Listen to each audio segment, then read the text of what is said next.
I work for a company called as Nimhans, which is a startup. We are basically working on the OpenStack products, 2 products, plus we are doing the implementation. Of course, it's a long session. It's already done. I'm not going to take too much of a time. Of course, I had basically planned for too many things on the Swift. By looking at the time and all that, I think I should basically reduce it just for 15 minutes. That's what I'm thinking. So with that, let me give some insights. So if you look at in 2000s, almost if you look at the Unix implementation, we had close to 80% and Linux was just 10%. If you look at the current trend, Unix is almost kind of a 10%, and if you look at the Linux is close to 90% implementation now. Can you go to the next slide? So why did I bring in this context is, if you look at the proprietary cloud implementation, if you look at everywhere, it's almost, we are talking about 70% right now. Taking the history of a Unix and a Linux, I at least confidently believe that the OpenStack in a very short duration of a time, it's going to take out all of this one, and where everything is going to move towards the OpenStack. With that, can you go to the next slide? Next slide. Okay. Can you go to the next slide also? Okay. Here today, of course, the OpenStack has many components, and from the morning many people talked about it. But for me, I have taken the component called as the Swift. So Swift is basically an object storage. That's where it is coming into picture. So now, if you look at why did the Swift basically makes an impact, what is the reason why it is basically came into existence? If you look at 15 years back, we didn't talk about anything called as the data and all that. We just talked about operating system, we talked about network, everything. As the time passed, right now we are just talking about data everywhere. You just look at, we are talking about the data analytics, we are talking about the file sharing, we are talking about video sharing, we are talking about so many other things. If you look at Facebook, every day people upload the data. And if you look at the Web 2.0 and Web 3.0, where earlier every website was a static. Right now, if you look at, you have a content, you can go and respond back where the data is also stored. Like that, anybody who accesses the net at least generates some data which goes back to the data storage. So now, keeping this data trend into picture, we need to have a different mechanisms to basically store the data. So what is the different mechanism? If you go back again 15 years back, every time you were talking about just file system. You talked about Unix file system, you talked about NTFS, you talked about something else. That's how it was there. If you look at the amount of data which is getting produced now, I do not think, at least with the current trend, the earlier mechanisms were not able to scale, and they are not able to give a consistency as which is expected as of now. So with that in mind, since we are producing a lot of data, what is that? That's where the storage systems came into picture, and Swift is one of them, where it is basically making a good impact for us to provide a good system storage to basically store the data. So now, why did the Swift is basically making a big impact? Again, the concept goes back to open source. Again, I compare with Unix and Linux. I'm pretty sure many people are trying to do it. Shortly, I'll show you one very good video which happened just 2 days back in the summit. Why did the people choose this Swift there? Can you go? Next slide. Okay. So if you look at, I just a month back, I went to one of the another conferences where the technical guys were not there, HR managers were there. So there they wanted to understand what is in general cloud. It's not just about a file system or something, but they wanted to understand what is this cloud technology they are talking about. So they are non-technical guys. So I went ahead, I gave a dose in 1 hour about what is cloud, and I talked about obviously my bias is towards the Swift. I gave an introduction about little bit of the Swift. After hearing all that talk, finally one of the HR managers said, Dhirendra is a file system only. That's what is the comment they made. So, but finally I had to tell them saying that no, it is not a file system. I need to really explain it saying that why I am not calling it as a file system. Can you go to that?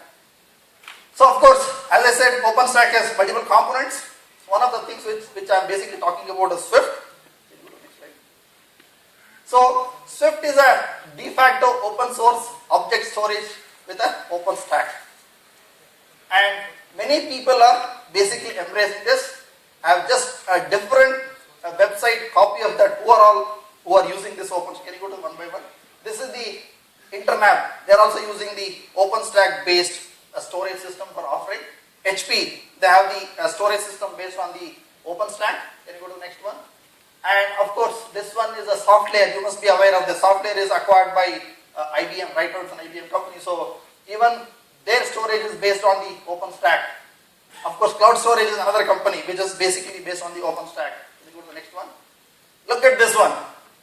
This where I am talking about another few years, everything will be open source in the cloud. It says, a dangerous sign for VMware, PayPal, choose the rival OpenStack. In fact, the PayPal and eBay, everything was on VMware. A few months back, they took a different decision to really go with the OpenStack. That's why I am talking about, okay, it's going towards the open source. And I don't know how many of you are aware of a company called as Swift Stack. Atul must be here somewhere. Atul Jha, who is one of the co-founders of Open India Meetup group. He is working. I think he is the only guy in India working in the OpenStack. That's what only Indian employee working in Swift Stack. Okay. Of course, this is also about a soft layer. So if you look at finally, users are storing lots and lots of data. It could be file, photo, audio, video. That is one.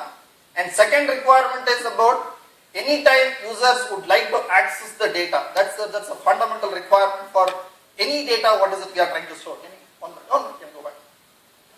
So challenges are, one is scale in basically capacity. How much data we need to store. Capacity is one challenge. Second one is how many users you would like to support. If you look at the Facebook, I don't know how many millions of users are there. If everybody uploads at least 10 photos every day, how the storage should be able to handle that capacity. So with this, a capacity plus, can you go back please? Capacity plus the scalable number of users, clubbed with the security, that's where the Swift is basically making a big impact. Can you go to the next one? So these are all the devices. If you look at BYOD, bring your own device. Many companies are offering BYOD. What is the BYOD? Company is not going to give a device. You bring your own device, you start using it. When you have that concept, then you talk about, yes, anytime I would like to have my own data. In fact, one of the companies which I worked, of course I was in Cisco for 15 years. There, of course, everything is free and anytime they expect you to access something. Right now, even Cisco is, I don't know whether officially I can talk, but Cisco is also trying to basically support BYOD, bring your own device. Keeping all that in mind, anytime, anywhere access to a data is becoming very important. A traditional way of handling is not going to scale up. That's where the Swift storage is basically making a good impact. For example, this one. When we talk about a Swift, a storage, as I said, we are not going to use the whole file system mechanism. We need to have a standard mechanism of accessing the data. When we say standard mechanism, what is existing, which is already used? So HTTP basically falls into that category. So that means when we are looking at this object storage, we would like to access, we would like to put the data, we would like to store the data using the HTTP mechanism, and we would like to read the data using HTTP mechanism. If you look at HTTP is anyway standardized, every time it is already stable, how do I basically make it? Swift is one of the components where they help you to basically store the data using HTTP mechanism. Of course, we call them as the REST APIs, but as a generic mechanism, we call it as HTTP. For example, using a mobile, I would like to access my photo. How do I access it? HTTP is a standard protocol. I can use it and access it. We go to the next one. Or previous one. Yeah, basically here I am talking about read. Next one is I am talking about write. Next one I am talking about Fundamental requirement is a multi-tenant support. What is a multi-tenant? Multi-tenant in the sense, in the same object storage, how can I host different customers, ensuring that the data is protected across the different customers. That's what is a multi-tenant support. Even if you look at the Swift is basically supporting the multi-tenant. That can go to the next one. Yeah. Finally, a definition which I have taken from a OpenStack website is a highly scalable, redundant, unstructured data store designed to store large amounts of data cheaply. This is the basically a verbatim I have taken from a OpenStack website. If you look at scalable, redundant, and it talks about unstructured data. When I talk about unstructured, there is no structure associated. It's not like a database you are trying to store. It's not like a database table I'm trying to store. Whether it's not like a SQL queries which I'm going to run. It is all about unstructured data which I'm going to store. And finally, we don't have, of course, if you want to solve all this problem, whether it is possible to solve all this problem in a different way, definitely yes. But one of the other characteristics is store the large amounts of data in a cheap manner. That means there is a business constraint also associated with how we are trying to basically store the data. So all this basically making the Swift a very good system. Yeah. So what you can do, of course I have talked so much about what you can do, but definitely what you can't do also is very important. Can you go to the next one? Next one. Oh sorry, previous one. Yeah, it's not a file system. I don't know, many of the old POSIX guys like me, the Dheeru, will say you are exposed to Unix and you are using this read, write to open all that. These kind of calls you cannot do it. It's all through HTTP post, it's all through HTTP get. And it's not a database, like it's not like an Oracle database or it's not like a MySQL database, you are trying to store the structured information there. No, it's not that. Can you go to the next one? And as I said, it's not a file system. Definitely, as a Swift, you cannot mount it, but of course, there are internal details where you need to make it happen, but it's not a file system where you can mount this. Next, you can't, Next, you can't store the live database. And with all this, it's not a file system, it is just a storage format where you can store anytime, anywhere. Yeah. Okay, I will move on. So, like this, there are many companies who are trying to use this Swift storage. One video which I am going to show, which is basically one of the customers who are using this Swift component. He came to the Hong Kong summit and he explained why they are trying to choose the Swift, that is one. And as a company, I am also working with one of the banking customers in North America where they would like to have an OpenStack plus a Swift along with the Hadoop for their implementation across geographical location. Their main stuff is they are collecting a lot of data as a banking industry. They would like to use the Swift for their object storage in a different geographical location, definitely with the OpenStack, that's a decision. And they would like to integrate with the Hadoop, which is basically Savannah. Morning, Pradeep was explaining it. So they would like to use the Hadoop also. We have already done the proof of concept in our organization to basically show it to the customer. That is the one thing we are doing. But I would like to show the video, which basically